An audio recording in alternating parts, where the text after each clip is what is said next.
Welcome to Study Loop.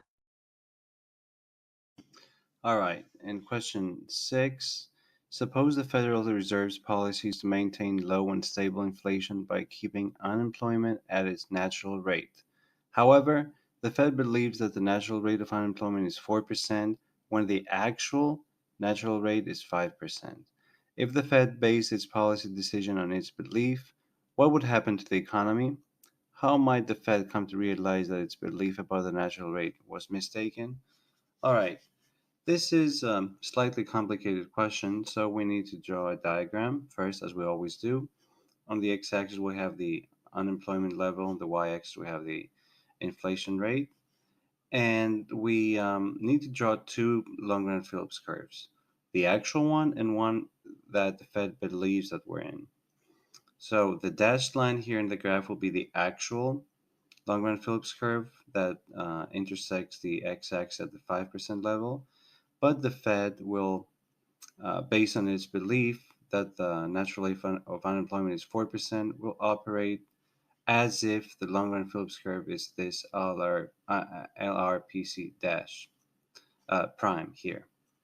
All right, so the economy is initially in long run equilibrium at point A at the first short run Phillips curve, and the unemployment level is 5%, so the Fed thinks that we are in a recession, right? So this is the thing here.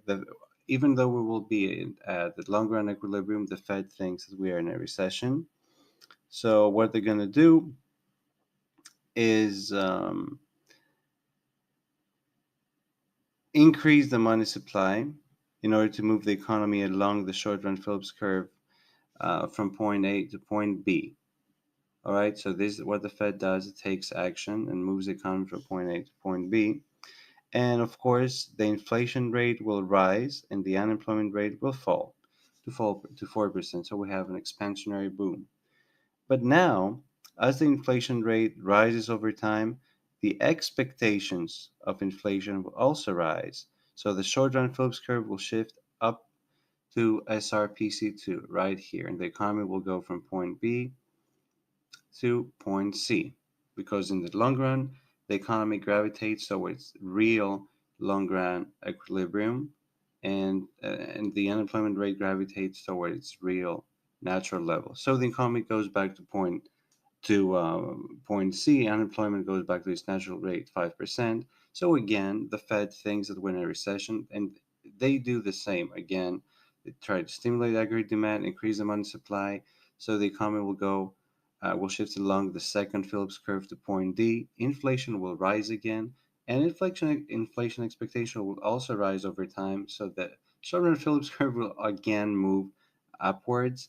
The economy will go to point E, and then the Fed, and so on and so forth. Right? You get the point. The Fed would also think that we're in a recession. They're gonna go uh, back to another point, and so on and so forth. So, in one phrase, since this process will continue and the inflation rate will spiral upwards, this is what's going to happen in this economy. Now, how will the Fed eventually realize that its estimate of the natural rate of unemployment is wrong? They will do it by examining the rising trend in the inflation rate. And the policymaker will say, well, if indeed the natural level of unemployment is 4%, then we shouldn't be seeing this rising inflation trend, and this might lead them to realize that they were wrong.